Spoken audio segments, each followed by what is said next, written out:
Oke, selamat pagi, siang, sore, malam. Ketemu lagi nih dengan gua. Channelnya Jeffrey Go Class. Kiku kiku ker ker. Nah, di video kali ini gua akan kembali membahas tentang komentar-komentar yang ada di video gua sebelumnya. Ini merupakan komentar-komentar dari rekan kita, dari teman kita, dan dari sahabat kita, ya. Dia dimintain tolong untuk dibahas di video selanjutnya. Maka daripada itu, gua akan bahas di video ini. Nah, bagi teman-teman juga ya, kalau ada yang ingin dibahas, yang pengen dibahas, tinggal tulis di kolom komentar ya teman-teman. Di sini bukan bermaksud gue untuk sok pintar, bukan bermaksud gue untuk sok-sokan, bukan. Tapi di sini tuh kita hanya sharing-sharing sebagai driver ojek online ya teman-teman. Itu dia. Dan juga di sini kalau teman-teman nanti suka dengan video ini, jangan lupa di like-nya, jangan lupa di subscribe-nya dan komen-komennya agar channel ini tetap berkembang dan gue terus bersemangat memberikan konten-konten selanjutnya. Itu dia teman-teman ya. Tanpa berbasa-basi lagi, gua akan memulai pembahasannya. Jadi di sini gua akan bacakan dulu komentar yang ada di video gua sebelumnya, komentar yang berasal dari teman kita, rekan kita, dan sahabat kita ya teman-teman. Apa isi komentarnya? Ini gua akan bacakan. Ini komentar yang berasal dari Octavianus Wijatmoko. Tolong bahas orderan GoFood yang di chat. Kadang ada tulisan jam order diterima di resto. Kadang jadi bumerang karena taunya customer udah pesan lama dan orderan diterima driver pertama dan dibiarkan sampai hilang. Kira-kira 15 menit masuk lagi ke driver kedua. Gilan ngantar ke customer malah diomelin karena terlalu lama dan ujung-ujungnya bintang lagi. Itu dia. Jadi kalau yang gue baca di sini komentarnya, jadi dia pengen dia tuh ada jam orderan di resto, tapi diambil oleh driver, tetapi driver tersebut membiarkan orderan tersebut sehingga masuk ke driver lain, ya kan, driver lain yang membuat pesanan itu terlalu lama sehingga driver yang dapat selanjutnya itu terkena omelan oleh customer, siraman rohani dari customer. Itu dia. Di situ gua akan membahas. Jadi di sini ada dua yang salah di sini. Yang pertama si driver, yang kedua customer. Sebenarnya tiga. Yang ketiga itu PT Gojek Indonesia. Di sini gua akan bahas semuanya. Jadi yang pertama itu driver yang sudah mendapatkan orderan itu jangan sampai dibiarkan. Kalau misalnya kita nggak mau mengambilnya, jangan dibiarkan karena itu menjadi bumerang buat nanti driver yang selanjutnya ya teman-teman. Kalau misalnya kita sudah sempat kecocol, aduh orderannya jauh, ya kan, sialan, langsung aja kita telepon ke call center, ya, minta buru-buru untuk di cancel dengan alasan-alasan yang klasik yang pernah kita lakukan, ya teman-teman. Supaya apa? Supaya orderan itu nggak terlalu lama nantinya. Karena apa? Customer itu bakalan menunggu orderan tersebut. Karena ini merupakan pengalaman gua yang pahit dalam segi hal ini. Gua pernah kesuspend gara-gara hal ini, komentar dari customer ini. Jadi driver itu didiamkan orderannya sehingga masuk ke gua dan gua mengambil nggak tahu apa-apa, tiba-tiba kesuspend. Itu dia teman-temannya. Jadi gue ingatkan kepada teman-teman, kalau misalnya nggak mau ngambil karena kejauhan, karena tracknya rawan, kalau malam hari, itu sebaiknya di telepon call center agar cepat-cepat di cancel. Itu dia teman-temannya.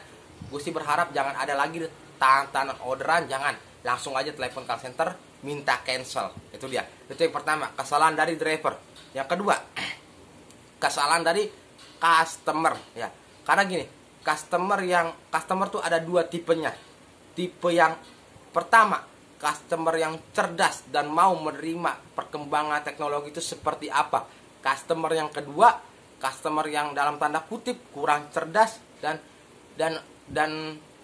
baru mengenal dan baru menerima perkembangan sebuah teknologi. Itu dia teman-teman ya.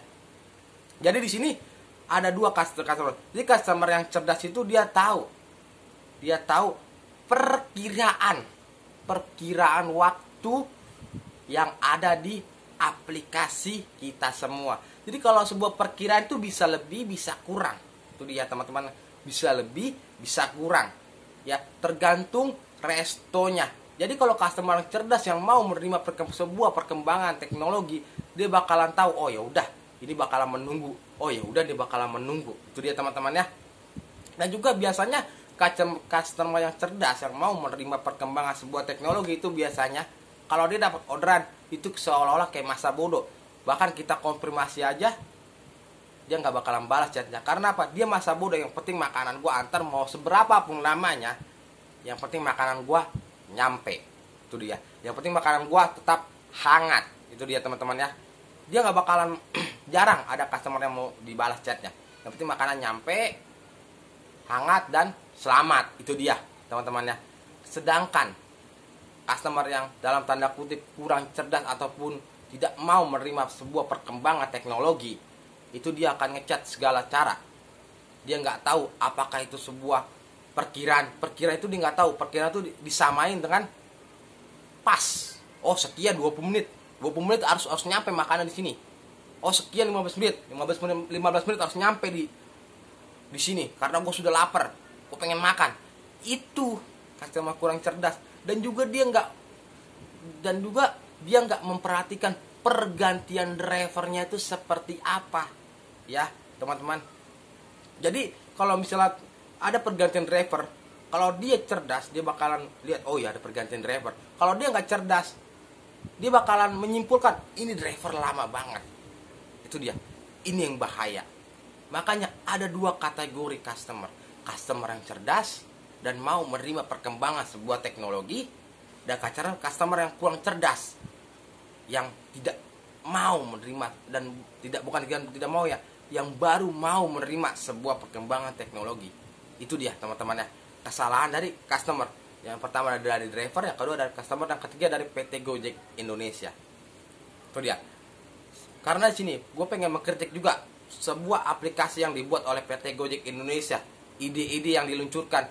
Sebenarnya gue mengapresiasi sekali, tetapi di sini kenapa nggak dikasih tahu tutorialnya dulu kepada customer? Karena ini bukannya tugasnya driver sebenarnya memberitahu perkiraan sebagaimana sabar dan sebagaimana.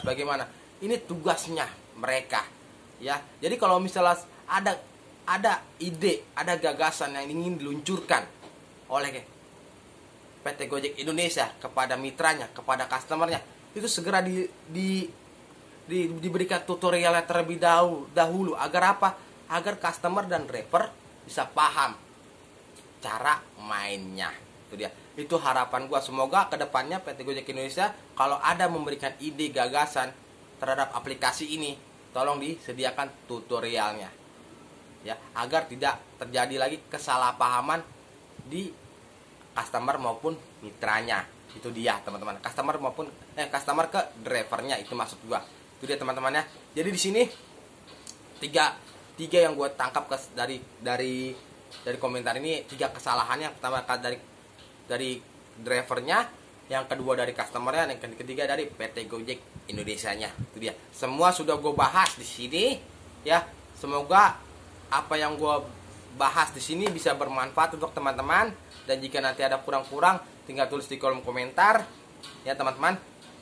Jika nanti ada tutur kata gue juga yang kurang, gue meminta maaf ya teman-teman. Karena di sini hanya sebatas kemampuan gue aja, sebatas yang gue tahu tuh teman-teman ya. Oke teman-teman, sekian dari video dari gue. Jika nanti ada tutur kata gue yang kurang, gue minta maaf. Jika nanti ada tutur kata gue yang salah, gue minta maaf. Tapi di sini gua nggak pernah bosan-bosan mengingatkan kepada teman-teman untuk terus melakukan 3M. Ya teman-teman, pakai maskernya, cuci tangannya, dan jaga jaraknya. Gua cuma mau bilang, salam satu aspal. Kikuk, kikuk.